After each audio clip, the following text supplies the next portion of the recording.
계속해서 차트 구간 나누기에 대해서 알아보고 있습니다. 지금까지의 수업 내용을 잘 이해하고 만약 스스로의 힘으로 구간 나누기를 정확하게 할 수만 있다면 이전보다는 주식에 대한 이해도가 크게 높아졌다고 생각해도 됩니다. 이 차트 구간 나누기라는 것은 결국에는 주식의 가치를 올바로 판단하는 그런 기술적 분석의 근간이 되는 것이라고 할 수 있는데요.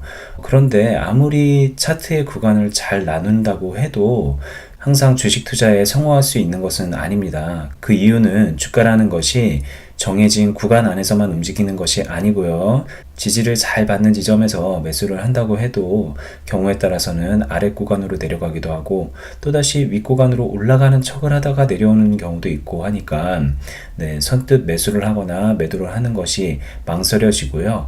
올바른 매매 원칙에 따라서 투자를 결정하지 않으면 쉽게 수익을 낼 수 없는 것이 바로 주식입니다. 그러니까 결국 차트를 나누는 것은 올바른 주식 투자를 하는 데 있어서 알아야 할 것을 배우는 첫 번째 과정이라고 생각을 해야 되는 것이고요. 차트를 분석하더라도 여러 가지 기술적 지표를 참고하는 요령도 필요하고 또 궁극적으로는 매수와 매도 시점을 잡는 데 있어서 차트 구간 안에서 어느 위치에 어떤 캔들이 나오는지를 보고 그 캔들을 분석할 수가 있어야만 합니다. 물론 주식을 하는 데 있어서 거시적인 관점에서 경제가 어떻게 흘러가는지 방향을 잡는 것도 필요하고 해당 기업이 어떤 실적을 올리는지 또 어떤 호재와 악재거리가 있는지도 잘 살펴보는 것이 필요한데요. 어디까지나 기술적 분석에 대해서 얘기를 하더라도 캔들에 대한 이해를 충분히 하고 있어야 하는 것입니다.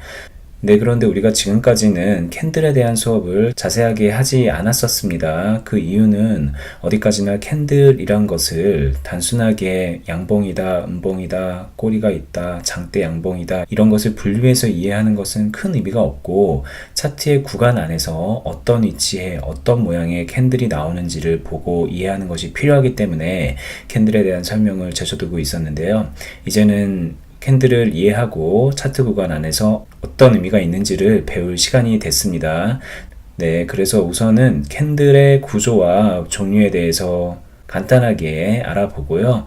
그 캔들이 출몰하는 위치에 따라서 그것을 어떻게 판단하는 것이 옳은지에 대해서 배워보도록 하겠습니다.